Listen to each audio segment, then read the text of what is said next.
नमस्कार दोस्तों, स्वागत है आप सबका भद्रा इस अकेडमी में। आज का डेट है 13 सितंबर 2022 एंड दिल्ली के करंट अफेयर्स के हमारे यहाँ पर sources Assam Tribune and different other national dailies को हम लोग यहाँ पर फोकस कर रहे हैं और इस पूरे पीडीएफ का लिंक नीचे डिस्क्रिप्शन सेक्शन में लगा दिया जाएगा, आप वहाँ से इसको डायरेक्टली डाउनलोड भी कर सकते हैं। सबसे पहला यहाँ पे न्यूज़ द हिंदू से लिया गया है रिगार्डिंग कुशियार रिवर ट्रीटी।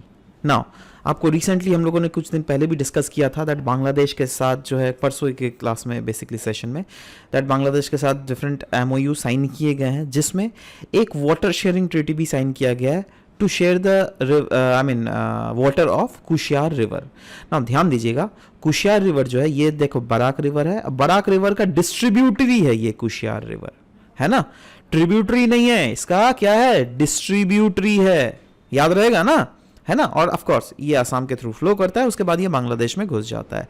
कुशियार एग्रीमेंट के तहत बांग्लादेश को ये बोल दिया गया है दैट आप जो है ना इस कुशियार रिवर का 153 क्यूसेक्स ऑफ वाटर को आप एक्सट्रैक्ट कर सकते हो। देखो इससे हम लोग और भी एक चीज पता चल गया दैट क्यूसेक्स किसका यूनिट है, फ्लो ऑफ वाटर का। अगर मैं बोलूं तो क्या आप सही मान लोगे? एब्सोल्युटली, है ना, क्योंकि इस टाइप के जो माइनर क्वेश्चंस जो है ना ऑलरेडी यूपीएससी मतलब यूपीएससी तो नहीं, वेरियस स्टेट सिविल सर्विसेज में पूछा जाता है, एमपी के स्टेट सिविल सर्विस में पूछा गया है, यूपी के, तो ये इसलिए मैं बता रहा हूँ, ठीक है। Kushiyara which will solve the water crisis for farmers of Sylhet district, undoubtedly यहाँ के सिलेट डिस्ट्रिक्ट के लोगों के जो वाटर क्राइसिस है वो बहुत हद तक सॉल्व हो जाएगा, राइट। और इससे इंडिया का गुडविल भी कहीं ना कहीं हमें देखने को मिल रहा है। आते हैं ग्लोबल पैंडेमिक ट्रीटी के रिलेटेड। ये भी बहुत दिन पहले हम लोगों ने वैसे तो डिस्कस किया था ग्लोबल पैंडेमिक ट्रीटी के बारे में, बट अभी ये रिसेंटली न्यूज़ इसलिए में है क्योंकि यूनाइटेड नेशन ने फाइनली वोट कर दिया in favour of fair long lasting solutions. किस लिए भाई? जिससे जो दुनिया में जो ग्लोबल पैंडेमिक ट्रीटी के तहत जो इनइक्वालिटीज एग्जिस्ट कर रही हैं या फिर निगोसिएशंस करने के लिए बेसिकली और भी फास्ट ट्रैक इस प्रोसेस को किया जा रहा है। बैकग्राउंड की अगर बात करें, वर्ल्ड हेल्थ ऑर्गेनाइजेशन ने दिसंबर 2021 को एग्री किया था दैट स्टार्ट किया जाएगा ग्लोबल प्रोसेस जिससे ड्राफ्ट किया जाएगा एक पैंडेमिक ट्रीटी। और पैंडेमिक ट्रीटी में एक्सपेक्ट किया जा रहा है दैट बहुत सारे एस्पेक्ट्स को कवर किए जाएंगे, जैसे इमरजेंसी सिचुएशन में अगर सोचो कोई इस टाइप के कोरोना काइंड ऑफ कुछ वायरस अगर फैल गया, राइट, या फिर फ्यूचर इमर्जिंग वायरस हो वो, उसके रिलेटेड फ्यूचर में वेरियस कंट्रीज के बीच में डेटा शेयरिंग और जीनोम सीक्वेंसिंग के एस्पेक्ट्स के बारे में बोला जा रहा है। क्योंकि देखो डेटा शेयरिंग, जीनोम सीक्वेंसिंग के अगर डेटा से फॉर एग्जांपल चाइना अगर प्रोवाइड करती ना दुनिया के साथ, तो शायद दुनिया में इसके रिलेटेड वैक्सीन बहुत पहले ही बन जाता, मतलब बहुत पहले तो नहीं बोलूंगा मैं, बट फास्ट ट्रैक हो जाता बहुत हद तक, समझ रहे हो बात।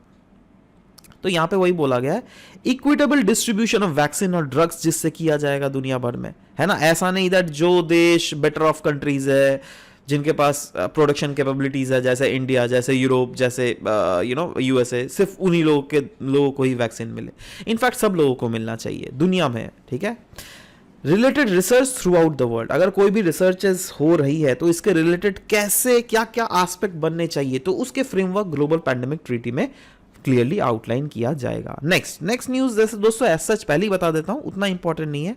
क्यों? क्योंकि ये जो स्कीम लाया गया ना राजस्थान गवर्नमेंट के द्वारा लाया गया, इस स्कीम का नाम है Indira Gandhi urban employment guarantee scheme, जिसका मेन एम है दैट इकोनॉमिक सपोर्ट प्रोवाइड करना वहां के पुअर लोगों को और नीडी फैमिलीज को, है ना, जो क्या सिटीज में रहती है, through the work to be provided on demand for 100 days a year, एक साल में, जिससे मिनिमम 100 दिनों का उन लोगों को एम्प्लॉयमेंट मिल सके, right.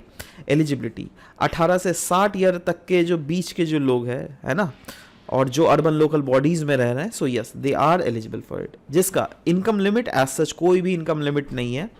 Through the poor and destitute people will be given preferences, मतलब ऐसा नहीं है दैट हाँ अगर आप पैसे फॉर एग्जांपल आप एक बंदा है जो साल का 1 लाख रुपया कमा रहा है, ठीक है, और कुछ ऐसे भी पुअर है जो साल के 10,000 रुपए भी नहीं कमा पा रहे, ठीक है, तो इन पुअर लोगों को शायद थोड़ा ज़्यादा प्रेफरेंस दिया जाए, मतलब ऐसा नहीं है, है ना। If you are not able to earn in the cities then you will be given opportunity under this Indira Gandhi urban employment guarantee scheme, right, जिसमें 100 डेज एक साल में एटलीस्ट आपको काम दिया जाएगा, जिसमें किस कैटेगरीज का टास्क असाइंड है, इन्वायरमेंटल प्रोटेक्शन है, water conservation, heritage conservation, removal of encroachment and illegal boards, तो ये माफ कीजिएगा गाइस, है ना, तो ये सब कुछ कुछ ऐसे सेक्टर्स हैं जो कि यहाँ पे कवर किए गए हैं, ठीक है।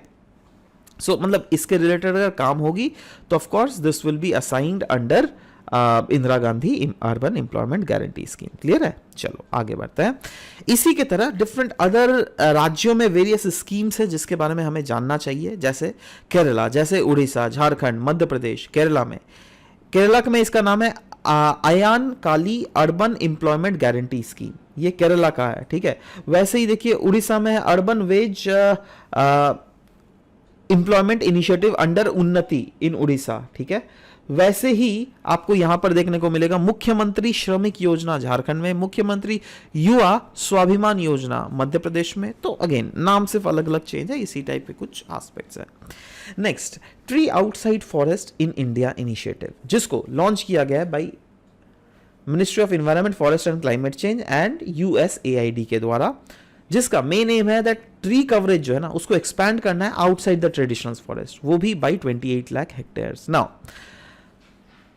प्रिंट का ये न्यूज था of course, and forest survey of India ने इस term that is tree outside forest को प्रॉपर्ली डिफाइन किया है। इसको बोला गया है दैट ये हर एक ट्रीज है जिसको ग्रो किया जाता है outside the recorded forest area irrespective of the size of the patch of that land, right. इसके बेनिफिट्स क्या है, ये इनहांस करती है कार्बन सिक्वेस्ट्रेशन, सपोर्ट करती है लोकल कम्युनिटीज को और स्ट्रेंथन करती है climate resilience.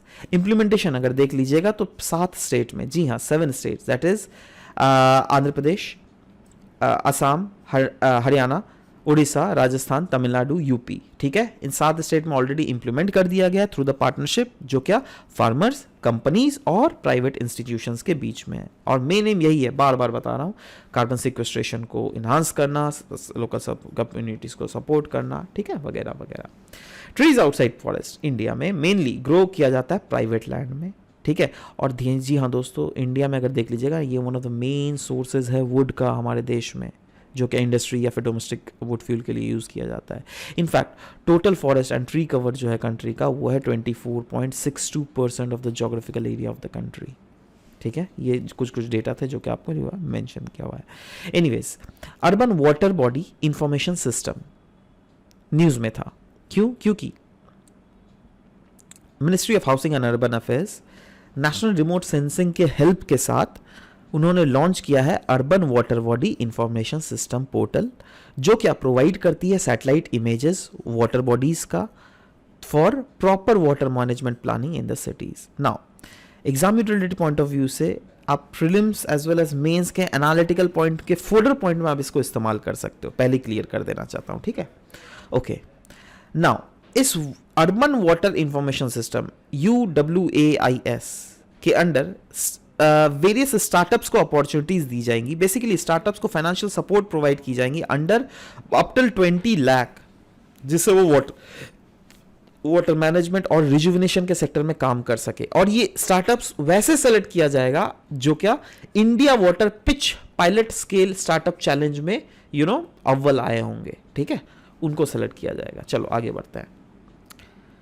Next, zero emission vehicle transition council ZEVTC NITI Aayog ने लेड किया है इंडिया का 4th ministerial dialogue on ZEVTC, that is zero emission vehicle transition council. यह क्या है? यह एक ग्लोबल फोरम है जिसको बनाया गया था सन 2020 को, जिसका मेन एम था एक्सेलरेट करना pace of global transition to zero emission vehicle.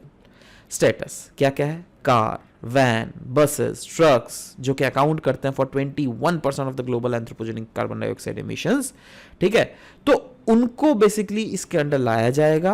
And कहा जा रहा है दैट जीरो एमिशन व्हीकल जो है they can reduce the greenhouse gas emissions by as much as 80% over the vehicle's life cycle.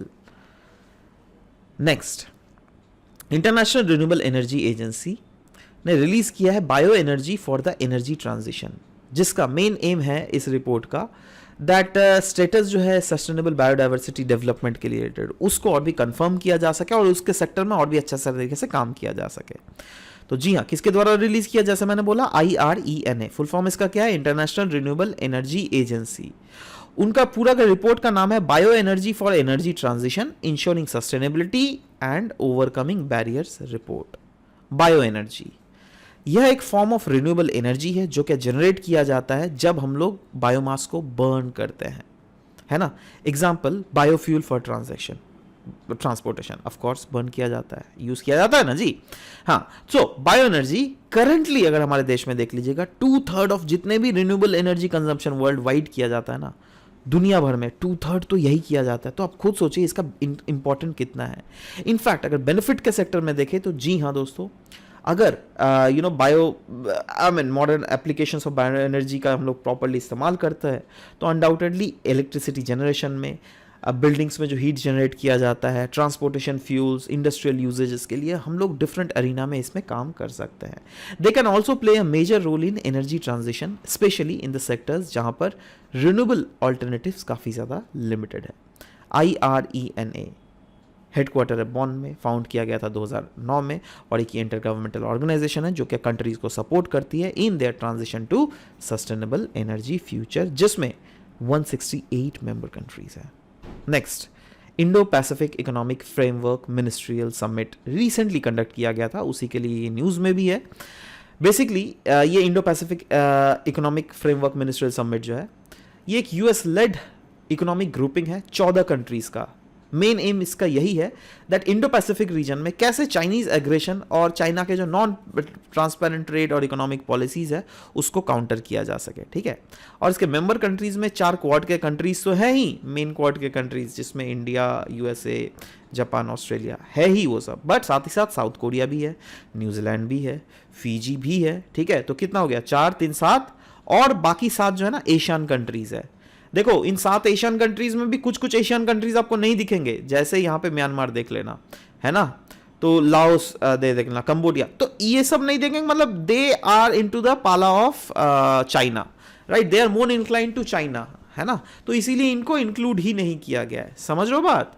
चलो, IPEM framework के 4 pillars हैं, एक है सप्लाई चेन रेजिलियंस, दूसरा है क्लीन एनर्जी, तीसरा है डीकार्बोनाइजेशन एंड इंफ्रास्ट्रक्चर, चौथा है taxation and anti corruption and fair and resilient trade. और इसका मेन एम यही है दैट डिफाइन किया जा सके rule of trade among the countries जो कि एटलीस्ट इसके मेंबर है, जिससे इन कंट्रीज के बीच में, that is all around IPEF members countries के बीच में एक fair play, transparent, rule based order basically prevail कर सके, ना कि चाइना टाइप डोमिनेंट ऑर्डर, ठीक है। आउटकम ऑफ द मिनिस्ट्रियल क्या क्या है भैया, देखो इंडिया ने ज्वाइन किया है 3 out of 4 pillars related to supply chains, taxation, anti corruption, clean energy, ठीक है। तो इसमें तो इंडिया ने ज्वाइन किया, बट इंडिया ने ज्वाइन नहीं किया है fair and resilient trade pillar, and it was apprehensive of the commitments required to the environment, labour, digital trade और पब्लिक प्रोक्योरमेंट एज वेल। मतलब 3 आउट ऑफ 4 पिलर्स को India ने join कर लिया है, बट इसको फेयर एंड रेजिलियंट ट्रेड को इसलिए ज्वाइन नहीं किया क्योंकि कहीं ना कहीं एप्रीहेंशन है इंडिया का दैट भैया यहाँ पे शायद इन्वायरमेंटल नॉर्म्स को थोड़े ज़्यादा सख्त होंगे, लेबर नॉर्म्स थोड़े ज़्यादा सख्त होंगे, या फिर डिजिटल ट्रेड या फिर पब्लिक प्रोक्योरमेंट के पॉलिसीज ऐसे होंगे जो क्या इंडिया के ग्रोथ को रोके, या फिर it is not conducive for the growth of India पर से। सो इसीलिए इंडिया ने ये चौथा वाला पिलर को ज्वाइन नहीं किया, ध्यान दीजिएगा, ठीक है। चलो आगे बढ़ते हैं। तारागिरी ये 3rd फ्रीगेट है ऑफ द 4 फ्रीगेट जो कि Mazagon dock shipbuilders limited के द्वारा बनाया जा रहा है।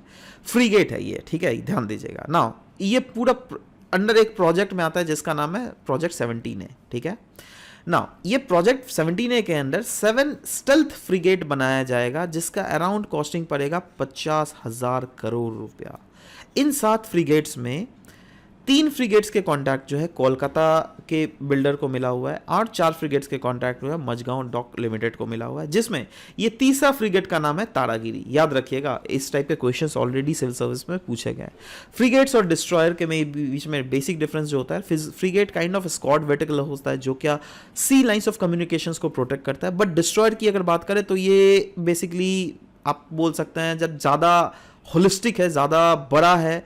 ये कैरियर बैटल ग्रुप है बेसिकली जो कि एयर डिफेंस कंपोनेंट की तरह काम करता है ना, और ऑफ कोर्स एयर और मिसाइल डिफेंस भी प्रोवाइड करता है वेरियस मेजर ड्रिलिंग एक्टिविटीज़ में, है ना। नेक्स्ट, एक्सरसाइज पर्वत पहाड़। देखो दोस्तों पहले ही बता देता हूँ, एक्सरसाइज पर्वत पहाड़ का मैं बात कर रहा हूँ, एक्सरसाइज वज्र पहाड़ का बात नहीं कर रहा हूँ।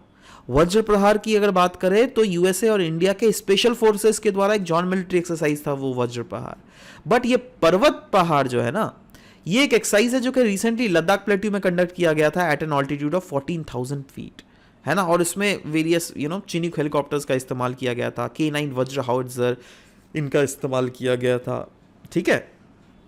तो ये तो था खैर हमारा लद्दाख में जो चल रहा है। बट साइमल्टेनियसली हमारे वेस्टर्न फ्रंट में along the Pakistan border exercise Gagan strike भी लॉन्च किया गया था, जिसके तहत हम अपने फायर पावर्स को डिस्प्ले कर रहे हैं दैट अटैक हेलीकॉप्टर्स के थ्रू। अगर कल को झगड़ा हो गया, कल को लड़ाई हो गया, तो हम लोग what should be our state of preparedness in that case, तो उनके लिए भी हम लोग प्रिपेयर कर रहे हैं। चलो एमसीक्यूज में आते हैं। कल के एमसीक्यूज में अगर बात करें ट्यूबरक्लोसिस के रिलेटेड इनकरेक्ट स्टेटमेंट दूसरा वाला था, ठीक है। दूसरा 2+2 मिनिस्ट्रियल डायलॉग के रिलेटेड दोनों स्टेटमेंट सही थे, तो of course yes, C will be the correct answer in this. Next tipping point बहुत इंपॉर्टेंट है, इसको बार बार दिमाग में फिट कर लीजिए। This is the answer B, threshold level of ecological changes, जहां पे ये रिवर्सिबल हो जाता है। तो करेक्ट सीक्वेंस अगर देख लीजिएगा BCB, जिसमें BCB, अच्छा संगीता पहला वाला आपने गलत किया है, बाकी BCB सब ने सही किया, वेरी गुड। चलो आज के आंसर्स देखो। पहला, recently Kushiyara river treaty has been signed between India and which of the following countries? Nepal, Bhutan, Bangladesh या फिर पाकिस्तान? नीचे कमेंट सेक्शन में लिखिएगा। नेक्स्ट, अच्छा कंसीडर द फॉलोइंग स्टेटमेंट, ठीक है। Consider the following statement, Tree Outside Forest in India initiative has been launched by MOEFCC and USAID, and it aims to expand the tree coverage outside the traditional forest by 28 lakh hectares. आपको बताना है which of the following statement given above is are correct. 1 only, 2 only, both 1 and 2, neither 1 nor 2. नीचे comment section में बिल्कुल लिखिएगा, ये आपके answers. Will wait for your answers to come up. This was all about the discussion for today's class guys. Will be meeting in next session. Till then bye bye, take care and thank you guys. Thank you for listening to the whole video. Thank you very much.